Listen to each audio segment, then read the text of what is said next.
Press करने वाले हैं। वह संपूर्ण समाज में भाई बहन का व्यवहार करना। गुजरात में आप अभी भी आज चले जाइए, सभी लोगों के नाम रमेश भाई, पवन बहन, कमल बहन, कमल भाई भी है और कमल बहन भी है। हर व्यक्ति भाई बहन की आचरण करता है। ये कृष्ण ने परंपरा दी है। कृष्ण के कारण ये वहां पर संभव हुआ है।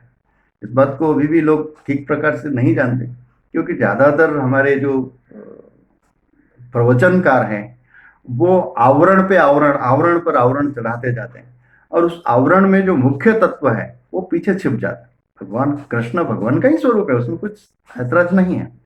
वास्तव में वैदिक वाणी तो कहती है कण कण में भगवान है। ईशावास्यम इदम सर्वम यत् किंच जगत्याम जगत तेन त्यक्तेन भुंजिता मागृत कस्य स्विदनम।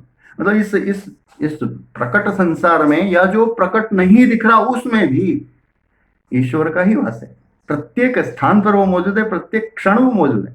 लेकिन उस बात को ठीक प्रकार से रखने के लिए जब महाभारत और रामायण की रचना हुई तो ऋषियों ने इसमें इस बात का ध्यान रखा कि वो बात थोड़ी सरलता से कही जाए, कहानियों के माध्यम से कही जाए, एक एक करके प्रसंग को बनाकर कही जाए। और इसलिए ये इन कहानियों को बढ़ा करके उन प्रसंग के, रामायण भी इस प्रकार से ही बनाया गया है। राम की कथा है, राम है, लेकिन उस कथा को पूरा विस्तार देने वाले वाल्मीकि हैं।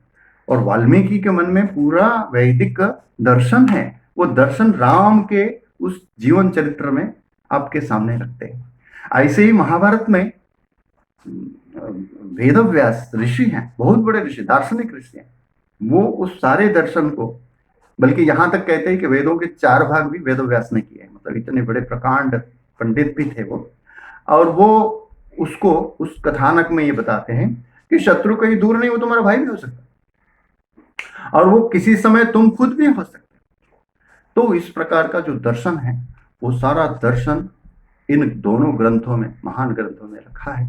उसमें हमको कृष्ण से श्री कृष्ण तक पहुंचने का, जो कृष्ण का चरित्र है, भगवान कृष्ण का चरित्र है, वो देखने को मिलता है। हमें उस दृष्टि से देखना चाहिए कि हमारे जो बच्चे आजकल कई बार प्रश्न पूछते हैं हमसे, ऐसा तो किया तो क्या जादूगर थे, उन्होंने पूतना का रस पिया तो मर गई, ऐसा हो गया वैसा। ये सारी घटनाएं छोटे बच्चों तक के लिए उतना अच्छा लगती है, लेकिन जहां तार्किक विचार जब करना पड़ता है तो तर्क के आधार पर उस भगवान को भी मनुष्य बन के हमारे बीच में आना पड़ा, और मनुष्य जैसे व्यवहार करने पड़े। तो उसको मनुष्य मान करके अगर हम चलेंगे तो उसका छोर हम पीछे से पकड़ के उसके साथ चल सकते हैं। भगवान कभी नहीं चाहता कि उसके बच्चे कमजोर हो। भगवान तो यही चाहता है कि अगर कोई बच्चा कमजोर है तो वो खड़ा हो, वो दौड़े, वो चले, वो अच्छे से अपना पराक्रम प्रकट करे।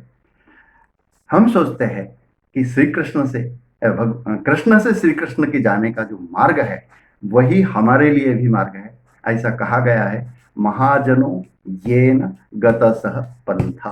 आप सब लोगों ने मेरी वार्ता को सुना, बहुत बहुत धन्यवाद। और किसी के कोई